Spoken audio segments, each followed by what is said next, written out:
If you're looking at buying a single family home in the Edmonton real estate market, then this video is for you because I'm going to be going into a deep dive on the single family home market in Edmonton. But before we get started, if you like these videos, you're getting value out of them, make sure to hit that subscribe button and smash that like button as well. Helps me know that I'm doing a good job, and then you'll get notified the next time I do a new video. So if you watch some of my other videos, I've been talking a lot about the market lately.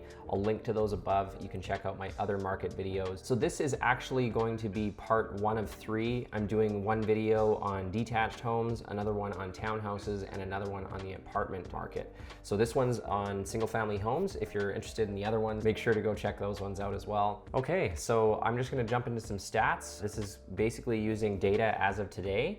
And we're gonna get into the weeds here a little bit so you can see exactly what's going on in the single family home market. Okay, so in the single family home market in Edmonton, currently there's 1,020 active listings and 393 pending listings. So what does that mean? Well, active listings are the ones that should still be completely available and active on the market. If you watched a video I did last week, I said there was less than 1,000 homes available for sale in Edmonton. We've popped up a little bit.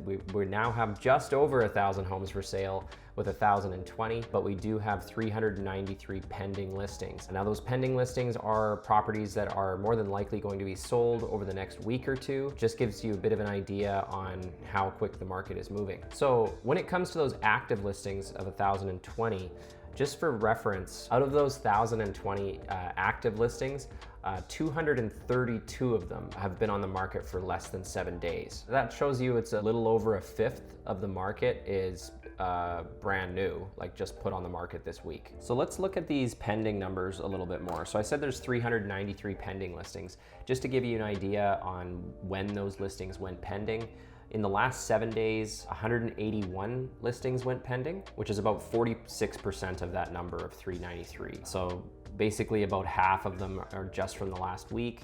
If we look at the last 2 weeks, we had 325 pending, which is about 82% of that number. So that just shows you that the pending listings, over 80% of them just basically went pending in the last 2 weeks, which makes sense and that's normal. Most of the time when somebody gets a property under contract, they're only gonna have it pending for usually a week to 2 weeks max most of the time. So as you can see, we're capturing 82% of that in the last 2 weeks. Anything longer than that is a little bit outside the norm, essentially. If we look at the last 3 weeks, it's 375 pending, so that's now 95% of the pending listings. So almost all of them went pending just in the last 3 weeks. Okay, so what I wanna do now is I wanna look at new listings as well as sold listings.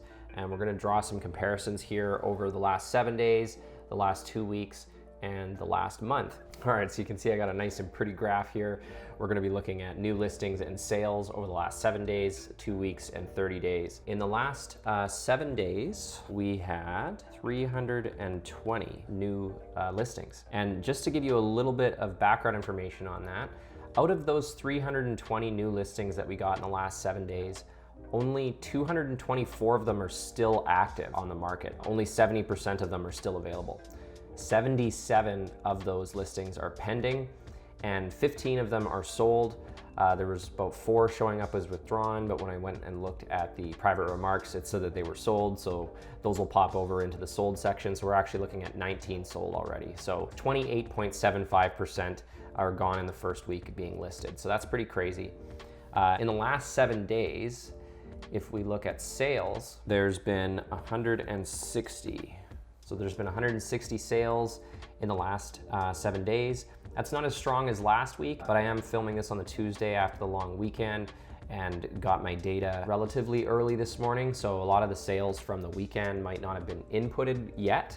So that number is probably a little bit skewed because of that. But so far it looks like it's a little less than what we had last week. Now, if we look over the last 2 weeks for number of new listings for detached homes in Edmonton, there was 594. And for the number of sales in the last 2 weeks, there was 448. And if we look at the last month, the number of new listings that we had was 1,098. And the number of sales, we had 879 in the last 30 days. So let's look at these numbers a little bit closer. Just to comment on the last 30 days, the number of new listings. So I talked about how many when we had 320 in the last 7 days. How many of those are still active? And there's only 70% of them are still active. If we look at the 1,098 new listings in the last 30 days, out of those new listings, out of the 1,098, only 529 are still active, which is 48% of that. So less than half of the new listings in the last 30 days are gone already. 252 of them are pending, which is 23% of that number, and 300 of them are sold, which is 27.5%. So basically just over 50% of the new listings in the last 30 days are already sold. Okay, so let's look at the ratio here between sales to new listings. It's called the sales to new listings ratio. Excuse my handwriting. So we're looking at the sales to new listings ratio. Basically the way that you get that is you take the number of sales and you divide that into the number of new listings. So this is a good way to look at if it's a buyer's or a seller's market. So in the last 7 days, if you take 160 and divide it by 320, you end up with 50%. And if you look over the last 2 weeks, it's actually at 75.4%. And if we look over the last 30 days, it's at 80%. That's why I was saying the number of sales doesn't look as much as it was last week. So with us getting a sales to new listing ratio of 50% this week, whereas if I take all of the data from the last 2 weeks sitting at 75%, that's a pretty big difference. Whereas if I look at the last 30 days sitting at 80%, that's a lot closer to 75. So I do think this is probably a little underreported since it takes people a little while to report the sales. But the key takeaway here is the percentage. So even at 50%, you're in a seller's market of sales to new listing ratio. If you're over 70%, you could say that it's pretty heated up or overheated according to CMHC. They're looking over a longer period of time when they're looking at a sales to new listing ratio. They seasonally adjust it, whereas we're looking at a pretty tight time frame, so it's a little bit more sensitive, of course. But we are clearly in a seller's market for detached homes. There's no doubt about it. Even though we had a lot more listings coming on the market, we're just selling them really fast. So another way to look at this is actually what's called the absorption rate. And that's basically like how fast you're absorbing the inventory on the market. And so the way to calculate that is to take the number of sales on a monthly basis and divide that into the number of active listings. So with us having 879 sales in the last 30 days, what we would do is divide that into the 1,020. And what that gets us is an absorption rate of 86.17%, which is very high. If you reverse that statistic the other way around, and you're basically trying to calculate how many months of supply or how many months of inventory do you have, you're actually taking the number of active listings and dividing the 30-day sales into that. So you would take 1,020 and divide that by 879, and that gives us 1.16 months of supply. So that's very low, definitely a seller's market. In order for us to get into a situation where prices probably wouldn't continue to go up, we would need to get our months of supply closer to like 5. So we need almost 5 times as many listings as we have right now. Let's call it 4.5 kind of thing. In order for basically the supply to catch up to the demand. Obviously that can happen a number of ways. Either we get way more stuff on the market, or we have way less people buying houses, or a combination of the two. But right now we're pretty far away from getting to a more balanced market. I think we're going to continue to see upward pressure on prices, and I don't see this going away anytime soon. So I've got a few more tidbits here for you guys. Just wanted to take a moment to let you know that I can definitely give you a lot of ideas and give you a good idea on what's going on in the market by watching these videos. But the best way I can help you is actually if you reach out to me. And you can do that by reaching me on my cell at 780-819-5508. You can either text me or give me a call, or you can always email me at trevor@trevortardif.com and let me know how I can help you. Of course, the other way is to go to booktrevornow.com, and you can select a time on my calendar, and then I will call you. You're not wasting my time if you reach out, even if you're months or even a year or more away from being ready to buy or sell. I'd love to help people regardless of where you are in your process.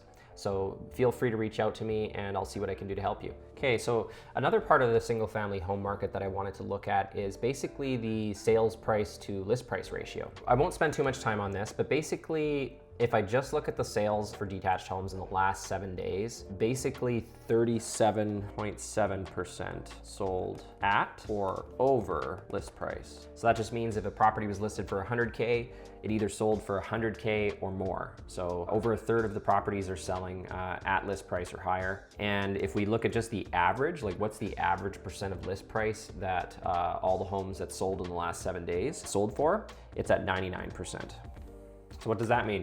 So that means that if you average all the properties that sold in the last 90 days, or no, not 90 days, 7 days, they sold for an average of 99% of list price, with 37.7% of them selling at list price or higher. So it's pretty common to see stuff selling like right at list price, seeing a lot, 1%, 2%, 3% above list price. Quite a few coming in at 4 or 5% of list price. If you're competing on a property and there's multiple offers, if you want to have a pretty good shot at winning, good chance you might have to go 5% over list price. And we're even seeing some examples of homes that are going for up to 110% of list price. So that one's definitely on the outlier side of things, but as we see more and more homes going at list price or higher, that's definitely what's driving the price increases in the market, or it's, I guess, the evidence of what's going on here.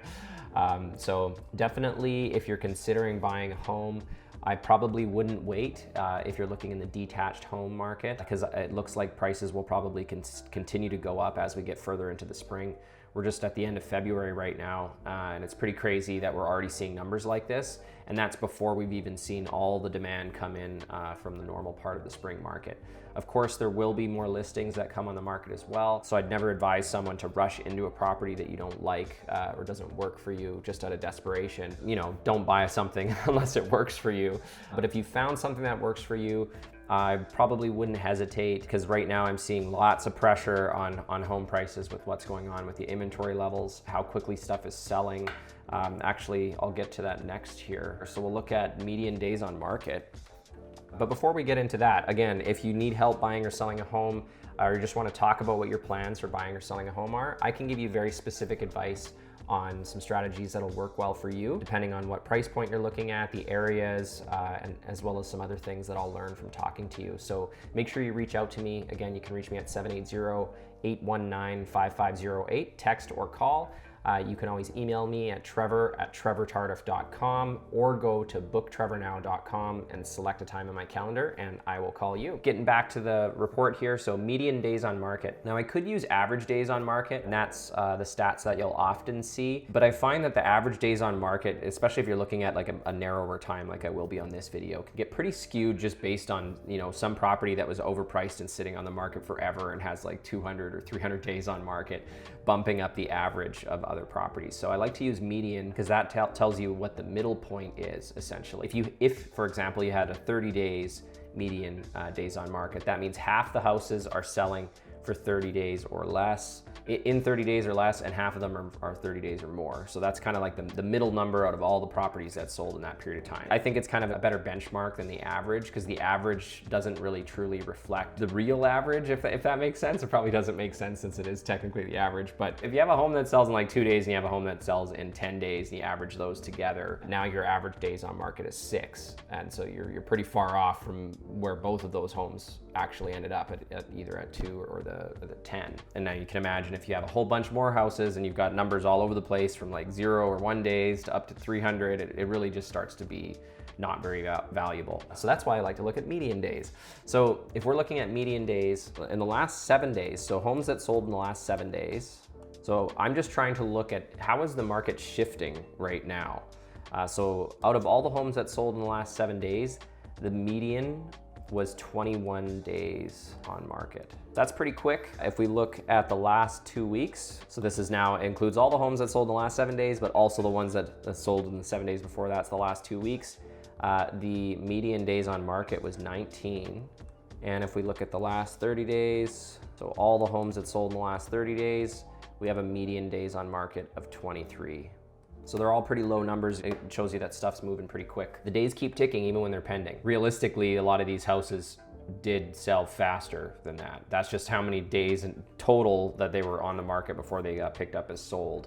And if it is 7 to 14 days, a typical time period for your condition period, you can essentially subtract that number from these, even if you just took 10 days off of that. So, okay, last 7 days, Take 10 days, you're looking at a median actually closer to 11, or 9 for the last 2 weeks, or 13 for the last 30 days. So definitely a hot market out there for single family homes. Make sure you reach out to me. I'm gonna do another video. There's 2 more videos like this. One's about apartment condos and one is about townhouses. So you can check out what's going on in those markets. It's much different than the detached homes, but we definitely need more houses to hit the market because the buyers are eating up the new houses like hungry hippos right now. So if you got a house to sell, definitely a good time to put it on the market. A lot of people looking out there to buy. You don't have to wait if you want to get your house sold now, because there's definitely demand right now. If you're looking to buy, you might want to get out there quicker. So hope you guys got value out of this video. Make sure to hit that like button, subscribe, hit the little notification bell, and leave me a comment. Let me know what you think